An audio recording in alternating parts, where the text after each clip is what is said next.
Parce que je suis mardoché. Au nom de Jésus. Je veux me mettre à genoux. Seigneur, les âmes sont là, les chaises sont remplies. On peut se reposer, non? Le diable, lui, il ne se repose pas. L'ennemi veut les détruire. Mais grâce à vous, ça ne se passera pas comme ça. Est-ce que quelqu'un peut confesser cela? Gloria à Basaya.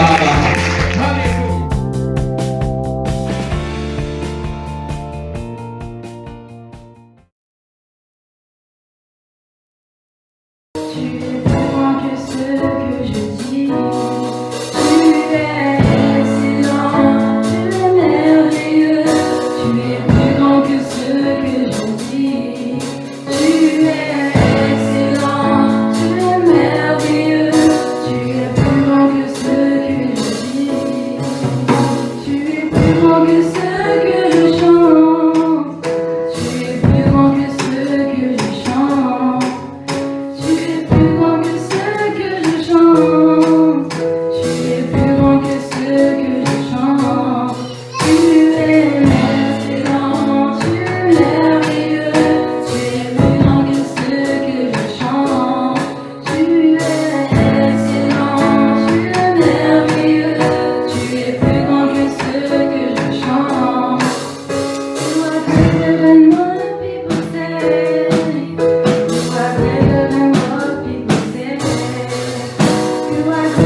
La Bible dit dans Ecclésiaste 3, verset 7, il y a un temps pour déchirer et un temps pour coudre. Un temps pour se taire et un temps pour parler. La deuxième écriture, c'est dans Esther, chapitre 4, verset 14. La Bible dit que car si tu te tais maintenant, si tu arrêtes de parler maintenant, si tu arrêtes d'évangéliser maintenant, si tu arrêtes de prier, si tu arrêtes de faire la volonté de Dieu, si tu te tais maintenant, le secours et la délivrance surgiront d'autre part pour les Juifs. Et toi et ta maison et la maison de ton père, vous périrez. Et qui sait si ce n'est pas pour un temps comme celui-ci que tu es parvenu à la royauté. Qui sait si ce n'est pas aujourd'hui que le Seigneur t'a appelé pour accomplir des grandes choses. Que le Seigneur t'a appelé pour apporter la délivrance dans un endroit. Le Seigneur t'a appelé pour apporter la bonne nouvelle. Le Seigneur t'a appelé pour aller encore plus loin. Est-ce que tu peux dire à ton voisin, aujourd'hui c'est un nouveau commencement? C'est un nouveau départ. Au nom de Jésus-Christ.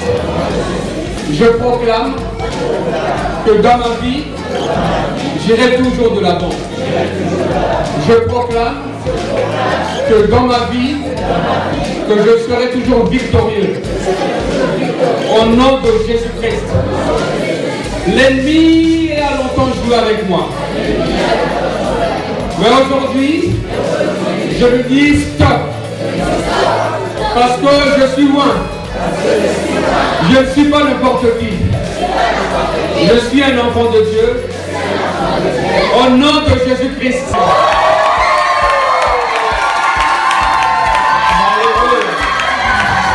Qui sait si c'est pour ce temps-ci que Dieu vous a appelé? Dieu vous a appelé à accomplir de grandes choses que vous ignorez vous-même. Vous ignorez qui vous êtes. Vous êtes dans un endroit qui est difficile peut-être, dans un endroit où vous êtes oppressé, dans un endroit où vous êtes peut-être persécuté. Mais Dieu sait pourquoi il vous a implanté dans cet endroit-là. Dieu sait pourquoi il vous a établi à cet endroit-là. Un jour, Dieu viendra se révéler dans ta vie. Dieu va te donner une mission à accomplir. Dieu est omniscient, omnipotent, omniprésent. Il n'a pas besoin de nous pour agir. Il n'a pas besoin de nous pour sauver.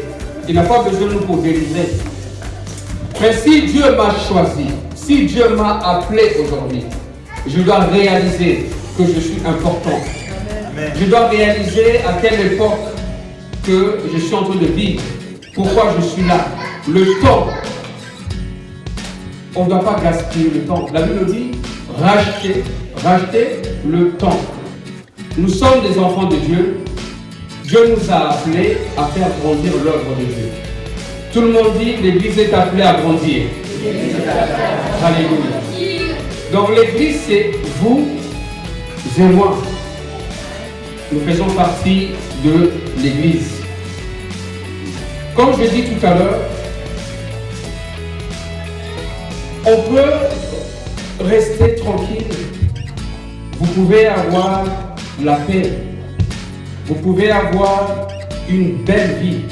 Vous pouvez avoir toutes les choses de ce monde que vous voulez avoir. Mais si vous passez à côté de votre mission, vous avez tout manqué. Oui. Parce que certaines, soi-disant, bénédictions que nous avons ici sur terre peuvent nous voiler, notre mission, notre destinée. Le confort peut voiler votre destinée, votre mission.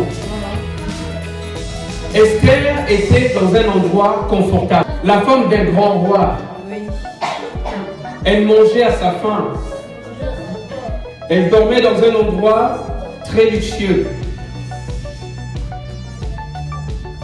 Mais à un certain moment dans sa vie, il fallait que Esther fasse la volonté de Dieu. Et là, un décret a été signé. Signé pour que les Juifs soient exterminés. Un évangéliste a commencé à prier. Un évangéliste a enlevé ses habits comme on est très bien habillé, qui s'appelait Mardoché. Il s'est rendu d'un sac. Il a commencé à pleurer. Il a commencé à crier. Il a dit, je ne veux pas rester comme ça. Il faut que j'aille voir la reine Esther. Il faut que j'aille voir cette personne qui peut aller auprès du roi pour plaider notre cause. Alors que Esther était confortablement installée dans ce palais. Il a envoyé un message. Esther, c'est quoi ça? Qui peut comploter contre les enfants de Dieu? Exterminer les enfants de Dieu. Esther a décrété 3 jours de jeûne. Tout le monde doit jeûner. Tout le monde doit prier.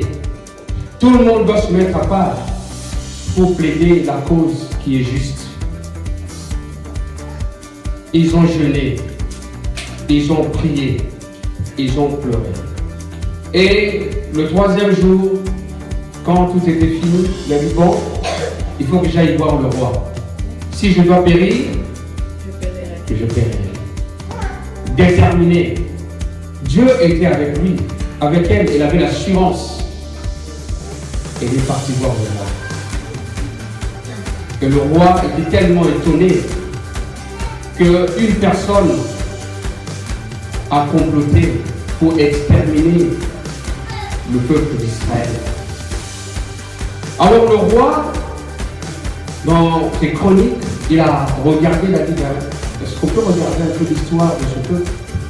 En regardant cela, il se rappelait qu'un jour, un certain Mardoché avait sauvé ça. Il se souvenait de ça. Mais laissez-moi vous dire, Dieu n'oublie jamais rien. Dieu n'oublie pas des bonnes choses. Et vous savez que Dieu a agi et le roi a annulé ce décret. La personne qui complotait contre Aman, qui complotait contre le peuple de Dieu, ça se retournait contre lui. Une personne peut comploter contre vous. Une personne peut faire des choses pour vous anéantir. Mais votre âme, votre arme, ça sera quoi? Ça sera la prière. Vous jeûnez, vous priez. Parce que notre combat n'est pas charnel. Notre combat est spirituel. Pour cette fin d'année, on a une très bonne résolution. Prier et jeûner. Parce que nous avons tellement de choses qui nous accablent, qui nous entourent, qui nous lient de foi, qui nous enchaînent. Mais Dieu nous a donné une arme qui est puissante. Cette arme, c'est la prière et le jeûne. Pourquoi j'ai pris cette partie de l'histoire d'Esther? Parce que je sais que nous allons commencer, après avoir fait soigner, après avoir mangé, parce que nous avons mangé tout à l'heure, quelques jours après, 2 jours, on commence quand? Le 6, le 7, 21 jours de jeûne et prière. Dieu va accomplir de grandes choses. Moi, je vais vous encourager de prendre ce temps très très au sérieux. C'est votre temps. Si vous ne jeûnez pas comme il faut pendant 21 jours, vous allez rater une bénédiction. Les combats que nous ne voyons pas, Dieu voit. Quand on pénètre maintenant dans ce domaine spirituel, on va voir, Dieu m'a délivré de ça, Dieu m'a épargné de ça, Dieu a fait ceci, alléluia. Esther a refusé le confort. 2019, les membres de nos familles complètement délivrés. L'ennemi veut les écraser. L'ennemi veut les détruire. Mais grâce à vous, ça ne se passera pas comme ça. Est-ce que quelqu'un peut confesser cela? Alléluia. Ma soeur sera délivrée. Mon frère sera délivré. Mes enfants seront délivrés. Alléluia. Parce que je vais prendre quelques jours de jeûne et prière. La prière est efficace. Alléluia. Au nom de Jésus-Christ. Alléluia. Merci Seigneur. Un temps. Éphésiens 5, verset 16. Rachetez le temps, car les jours sont mauvais. Saisissez votre opportunité aujourd'hui. Alléluia. Que le Seigneur fasse de grandes choses dans votre vie. Amen. Vous notez 3 mots que je vais vous donner par rapport au temps. Le premier, c'est chronos. Qui se rappelle de ça? Ah, quelques personnes, très bien. Le premier, c'est chronos. Chronos, c'est quoi? Chronos fait référence aux intervalles de temps. Parce que quand vous ne saisissez pas votre opportunité aujourd'hui, le temps passe. C'est aujourd'hui que vous devez saisir votre opportunité. Seigneur, tu me parles aujourd'hui. Seigneur, tu te manifestes dans ma vie. Seigneur, tu te révèles dans ma vie. Je veux saisir cette opportunité et faire ta volonté. Le deuxième mot, c'est aion. Signifie la durée de vie ou une destinée. La destinée d'une personne ou une génération. Vous savez, il y a un temps pour tout. Là, nous sommes vivants, mais un jour, la vie s'arrêtera. Es-tu prêt aujourd'hui? C'est ça, nous avons dû racheter le temps. Le temps nous est compté. Seigneur, aujourd'hui, je vais décider de te donner ma vie. Parce que je ne maîtrise pas le temps. Mais Dieu, lui, est le maître du temps et des circonstances. Il tient toutes choses entre ses mains. Et aujourd'hui, le Seigneur te parle. Rachète le temps. Fais la volonté de Dieu. Amen. Prends le temps, alléluia, aujourd'hui pour te mettre à genoux. Amen. Et pleurer pour les âmes qui se perdent. Amen. Au nom de Jésus-Christ. Le troisième mot, c'est kairos. Kairos, c'est quoi? Kairos fait référence vers l'opportunité à saisir et du moment favorable. S'il y a une opportunité qui se présente aujourd'hui dans ta vie, tu dois saisir cette opportunité. Parce que tu ne sais pas si cette opportunité va revenir encore un jour. Aujourd'hui, Dieu te parle. Dieu te dit de faire quelque chose, tu dois saisir cette opportunité. Parce que si tu ne le fais pas aujourd'hui, le Seigneur demandera à quelqu'un d'autre. Seigneur, si tu veux tout utiliser, Seigneur, utilise-moi. Utilise-moi aujourd'hui, Seigneur, je me dispose pour que tu fasses ton œuvre dans ma vie. Seigneur, je sais que je suis entouré par des bonnes choses de ce monde. Je suis dans une très belle maison. J'ai des enfants. J'ai une femme. Mais Seigneur, est-ce que je fais ta volonté? En 2018, vous avez fait certaines choses. Est-ce que vous êtes satisfait? Est-ce que vous êtes satisfaite? Si vous n'êtes pas satisfait, vous devez vous révolter aujourd'hui, comme Esther. Amen. Alléluia. Vous devez vous révolter dans la prière. Amen. Vous devez vous révolter dans le jeûne. Assujettir ce corps. Ce corps qui nous pousse toujours à faire des choses le contraire à la volonté de Dieu. Seigneur, aide-moi. Même si je ne comprends pas, mais Seigneur, je sais que tu agis. Amen. Je sais que tu es tellement grand, tu es tellement puissant. Tu agiras toujours. Faites cette déclaration. On m'a toujours enseigné de ne pas supplier quand on prie. Parce que nous sommes, nous les enfants de Dieu, des soldats. Amen. Alléluia.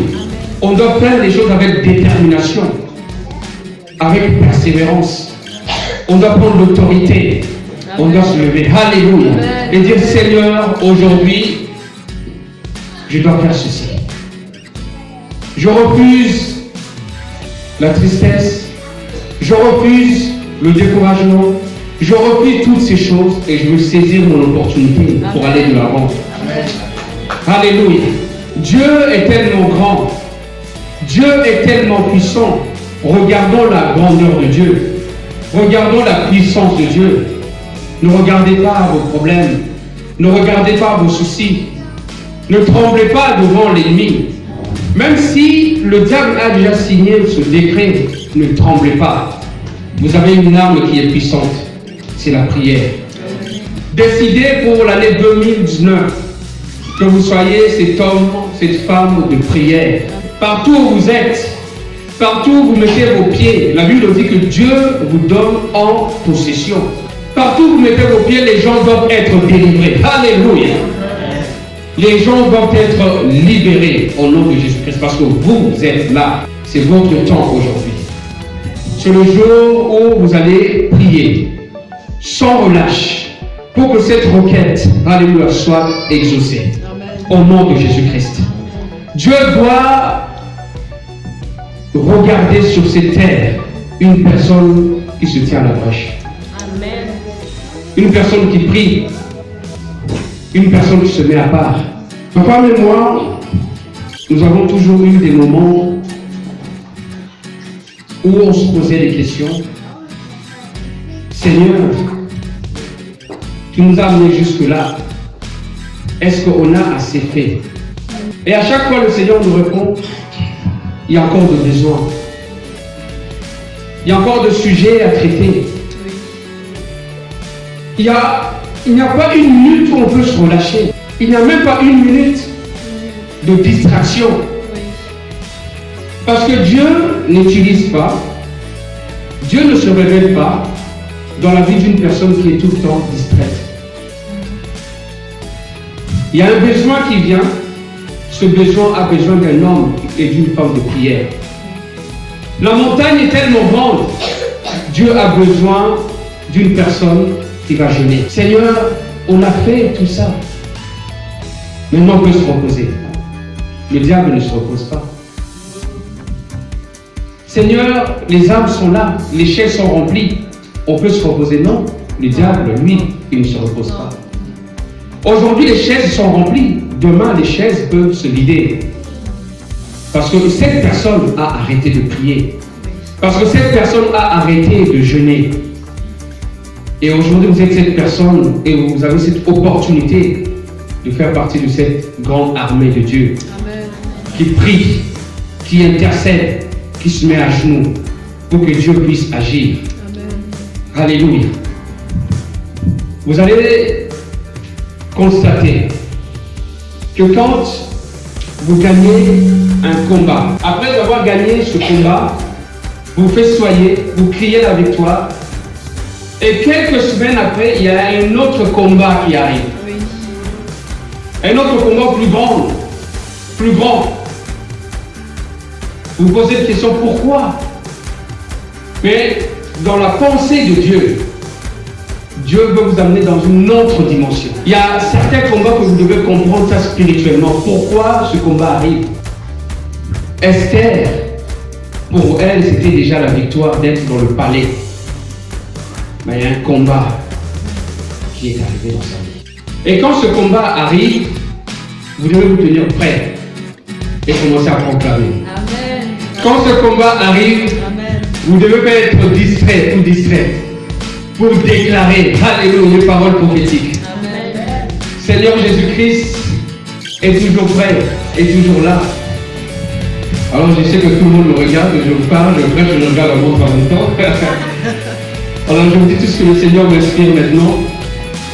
Jésus-Christ est toujours prêt à déverser les bénédictions sur ses enfants. Toutes les bénédictions de Dieu qui viennent dans notre vie, écoutez-moi très bien, toutes les bénédictions de Dieu qui viennent dans notre vie montrent que Dieu est toujours avec nous. Et le diable n'est pas content. Alors, l'ennemi, ce qu'il veut, c'est voler notre bénédiction. Mais moi, je lui dis non. Je lui dis non. Je tiens ma bénédiction comme ça, très forte. Je ne lâche pas ma bénédiction. Alléluia. Je la tiens tellement que l'ennemi ne pourra pas me l'enlever. Cette bénédiction, ça soit comme votre femme, votre enfant. Quand le diable vient, alléluia, personne ne pourra me séparer d'elle. Alléluia. Mon Dieu est tellement puissant que je veux commencer à déclarer maintenant. On se lève, on commence à déclarer. Jésus-Christ est tout pour moi. Jésus-Christ est tellement puissant. Il m'a délivré. Il m'a élevé. Et aujourd'hui, je veux proclamer que je suis victorieux. Au nom de Jésus-Christ. Dieu est pour nous. Victoire puissante face à mes ennemis. Je marche maintenant de gloire en gloire, de victoire en victoire, de révélation en révélation. Au nom de Jésus-Christ, je proclame que ma famille est prospère. Au nom de Jésus, je proclame que ma famille élargie et libérée. Au nom de Jésus-Christ, parce que je suis Esther, parce que je suis Mardoché. Au nom de Jésus, je veux me mettre à genoux et je veux prier et je vais crier: libère mon frère, libère ma soeur. Au nom de Jésus. Alléluia.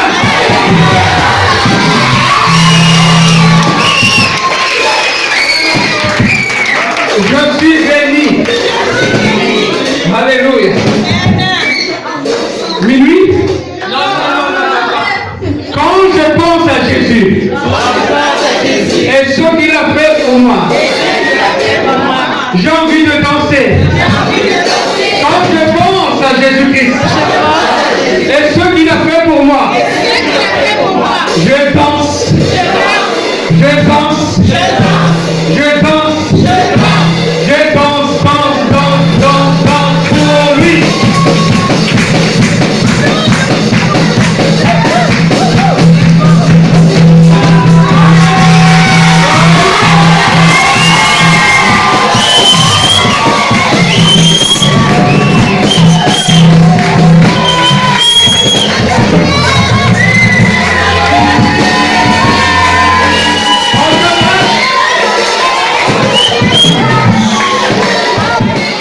De toute ton âme, de toute ta pensée. Amen. Et on veut chanter ce chant qui nous dit: je t'aime, tu le sais. C'est ce commandement-là. Je t'aimerai de tout mon cœur, de toute mon âme, de toute ma force et de toute ma pensée. C'est un commandement que l'Éternel nous donne. Écoute Israël, l'Éternel notre Dieu est le seul. Nous savons qu'il est un, mais en retour, nous devons l'aimer. Je t'aime, tu